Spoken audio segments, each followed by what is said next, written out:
जय जगदंब नमो आदेश. मी तनुताई कुणेकर आपल्या सर्वांचं सहर्ष स्वागत करते. सहर्ष स्वागत व सर्वांचे हार्दिक अभिनंदन सुद्धा. आज आपण म्हसोबा त्याचबरोबर कनिष्ठ देवतेपाशी बसलेलो आहोत. आता इथे का बसले या मागचं कारण म्हणजे की बऱ्याचशा लोकांना कनिष्ठ देवतेचे काही ना काहीतरी अडचणी असतात. म्हणजे एखाद्याच्या घराजवळ एखाद्या म्हसोबाचं स्थान असतं, एखाद्या खेड्याचं स्थान असतं, एखाद्याच्या शेतामध्ये म्हसोबाचं स्थान असतं किंवा गावाच्या वेशीला स्थान असतं व त्या स्थानाचं काही ना काहीतरी ऋण आपल्याकडे बाकी असतं. म्हणजे आपण त्यांना काहीतरी देणं बाकी असतो. तर या देण्यामुळे आपल्या घरामध्ये बऱ्याचशा वेळेला बऱ्याचशा अडचणी त्याचबरोबर बऱ्याचशा गोष्टींचे आपल्याला त्रास जाणवत असतात. माझ्या गादीवरती बरेच भक्त येतात. त्यांच्या काही त्या भक्तांमध्ये काही भक्त असे असतात की ते खेड्यातले असतात किंवा गाव शिवारातले असतात, काही खेडेगावात राहणारे असतात. तर अशा भक्तांना बऱ्याचदा त्यांच्या गावामध्ये किंवा त्यांच्या घराच्या जवळपास म्हसोबा त्याचबरोबर गाडीवान बाबा रक्षक देवता याचं काहीतरी स्थान असतं व या स्थानामध्ये त्यांना काही ना काहीतरी देणं त्यांच्याकडून बाकी राहिलेलं असतं किंवा ते दरवर्षी त्या स्थानावरती कोंबडं बकरं याचा नैवेद्य देत असतात व हा नैवेद्य अपूर्ण पडल्या कारणाने त्यांच्या घरामध्ये अधिक प्रमाणामध्ये त्रास जाणवत असतो. तर यावरती आपण छोटासा उपाय सांगत आहोत. हा उपाय म्हणजे काय?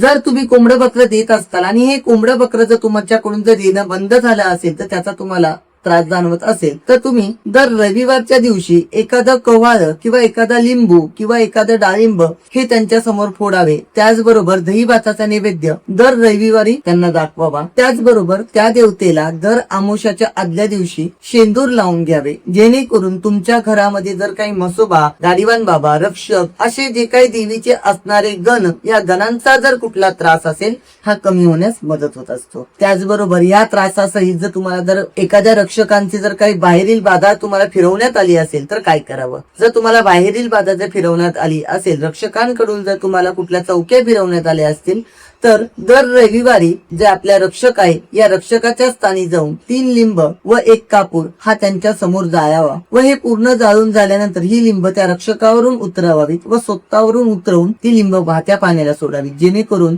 जर एखादे कनिष्ठ देवता तुमच्या मागे जर सोडण्यात आले असतील किंवा त्याचा जर त्रास तुमच्या कुटुंबाला होत असेल तर हा कमी होण्यास मदत होतो. तर अशाच पद्धतीने माझे संपूर्ण व्हिडिओ पहा. त्याचबरोबर सर्वांनी लाईक करा, सबस्क्राईब करा. त्याचबरोबर ज्यांना कोणाला गादीवर यायचं असेल त्यांनी आपल्या गादीवरती कॉल करून आलात तरी चालेल. जय जगदंब नमो आदेश.